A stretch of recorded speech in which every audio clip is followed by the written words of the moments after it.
Hello, Pastor Roger Brown here. I want to share a brief update with you for how we will do worship through the month of May amid the ongoing COVID-19 crisis. As safer at home orders begin to be lifted and communities across our state begin to reopen, it's important that we continue to do our part to help slow the spread of the coronavirus. As a United Methodist Church, we will follow guidance from our Episcopal leadership. On Friday, April the 24th, Bishop McAlilly offered instructions for United Methodist churches across our conference to continue suspending our public gatherings through the month of May, through May 31st. I know you would much rather be here to worship. Believe me, I would too. I miss you. I miss seeing your faces. I miss being in our building together. And I know it's hard to wait. But for the time being, it's important that we continue to stay the course and do our part. So I will continue to offer each week, I will offer a weekly guide to worship for you to use at home with your household. We will go online at 9:45 on our church Facebook page for a Facebook Live greeting.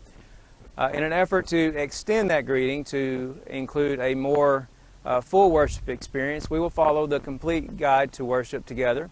So we'll go through the opening prayer and the greeting. We will pray together. You can share your prayer request and we'll be able to pray with one another in that way. We'll sing hymns together. Don't worry, I'm going to let Katie lead the singing. We'll have activity for kids. I'll have a pre-recorded sermon that we can watch together as a watch party. On this Sunday, being the first Sunday of May, we will have a virtual communion experience after the sermon together. So please have grape juice and bread available for you to use with your household. And I know it's hard to wait. And I just want to offer encouragement to you today. However this crisis has impacted you, know that I'm praying for you, and I thank you for praying for me.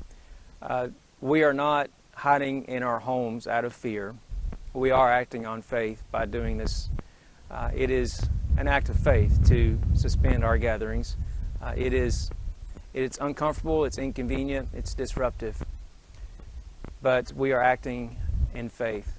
I'm also reminded of the words of Jesus in Mark chapter 3, verse 4. When asked about keeping the Sabbath, Jesus replied, "Is it more lawful to do good or to do harm on the Sabbath, to save life or to kill?" Friends, this is a life-saving effort. As we continue to wait for a vaccine and for the world to fully recover, we wait and we pray. The most important work that we can do right now is pray. And in the meantime, I am in conversation with leaders in our church for opening responsibly whenever that time comes and we are able to reopen, to follow guidelines from tn.gov website, from the CDC.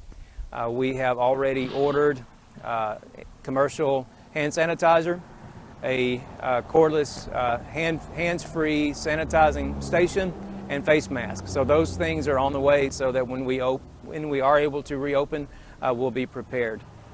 So hang in there. Let's stay the course. We'll have more updates soon. The church continues to do ministry. I encourage you to see updates on how we can continue to partner with Project Transformation, a regular summer ministry partnership that we normally have. Although they're not offering a camp experience, they are still offering opportunities to help children who are at risk to overcome the reading gap. So I encourage you to consider ways that we can still continue the ongoing ministry of the church and in our community. I want to thank you for the ways that you continue to support the church. You can continue to, as you are able, to mail in your contribution if you're able to continue to support the needs of the church. You can mail those in, and I want to thank Becky Shelton, our church treasurer, for taking care of the day-to-day responsibilities of making sure that our church continues to operate.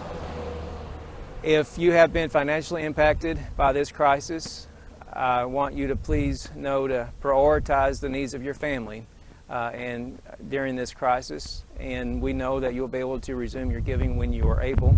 If we can help in any way, please let us know. Well, I hope to see you on Sunday morning at 9:45 for a live worship experience together from our living room to your living room until we're able to be here. And in the meantime, get out and enjoy this beautiful weather that God has given us as we move into the beginning of May.